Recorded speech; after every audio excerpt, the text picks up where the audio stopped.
the position itself is the hardest position on the football field.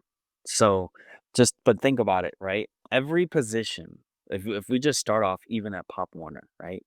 No Pop Warner team has 5 quarterbacks, 6 quarterbacks, right? You can have 5, 6, 7, 8, 9, 10 receivers and defensive backs. You're gonna have to at least have 8 offensive linemen. You're gonna have to have hopefully at least 8 defensive linemen.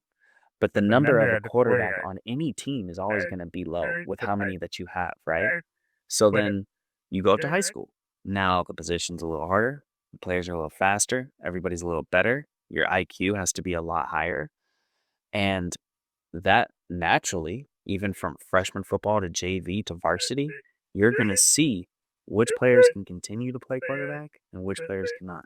So you're gonna constantly get, ridiculed, and you're gonna constantly get just super stiff competition at that position quicker than you would any other position. You for a lot of high schools, you're gonna have to be the guy to be the starting quarterback. But to be a corner or to be a wide receiver on the team, you don't necessarily have to be the greatest player on that team or the best athlete at that school, right? There's so many of those positions to where a player, an athlete with average or slightly above average talent level can be a starter on major high school teams. You're Then abs when you get to college, it just gets worse. If you're on that college field, you're gonna have to be a person that in normal circumstances dominates. And then and you just have the difference between the great quarterbacks and the average quarterbacks. and I think the comparison that I had was to a goalie, and I guess that makes a lot of sense. You can't just take somebody who's like a third liner or somebody who just, is good with the puck and just put him in that net and he'll be a good goalie. That's not even remotely possible. Yeah, no, no, not at all. So there's so much more that goes. The older that player gets, that quarterback gets, the more IQ he has to have, the more knowledge he has to retain. And, as a receiver, I can get away with knowing what my job is on that play.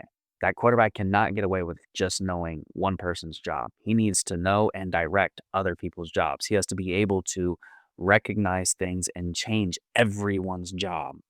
He has to do so much. It's a very big mental aspect. On top of the mental aspect, he needs to execute better than everyone else. Y I was just thinking the best part about this is all the wide receivers who get so upset because 'cause they're not getting any love from the quarterback or they feel like they're not getting enough of the looks, enough, throws to them.